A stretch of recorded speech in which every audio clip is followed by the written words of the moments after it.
నువ్వు ఎప్పుడైనా చంద్రుణ్ణి చూసి ఏదైనా కోరుకున్నావా? లత ప్రతిరోజు కోరేది ఒక కోరిక, తల్లి ఆరోగ్యం బాగుండాలని. లత అనే పేద కానీ మంచి మనసు గల అమ్మాయి ప్రతిరోజు చంద్రుడిని చూసి ఒక కోరిక చెప్తూ ఉండేది. ఓ చంద్రదేవ, నా తల్లి ఆరోగ్యంగా ఉండాలి. ఒక రాత్రి చంద్రుడి స్వప్నంలో ప్రత్యక్షమయ్యాడు. లత, నీ హృదయం పవిత్రం. నీ కన్నీటి బిందువు ఎక్కడ పడితే అక్కడ పువ్వు పూస్తుంది. ఆ పువ్వు దుఃఖాన్ని సంతోషంగా మారుస్తుంది.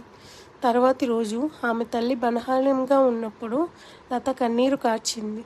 నేల మీద పువ్వులు మొలిచాయి. ఆ పువ్వుల వాసనతో తల్లి మెల్లగా కోలుకుంది. గ్రామమంతా ఆశ్చర్యపోయింది. దురాసి సీతమ్మ కూడా ఆ వరం దొరకాలనుకుంది. ఆమె మోసం చేసి కన్నీళ్లు కార్చింది. కానీ పువ్వుల బదులు ముళ్ళు మొలిచాయి. చంద్రుడు మళ్ళీ ప్రత్యక్షమై అన్నాడు, సత్యమైన హృదయం మాత్రమే చమత్కారాలు సృష్టిస్తుంది. దీనివల్ల నీతి ఏంటంటే, ప్రేమ నిజాయితీతో చేసిన ప్రార్థన ఎప్పుడూ ఫలిస్తుంది.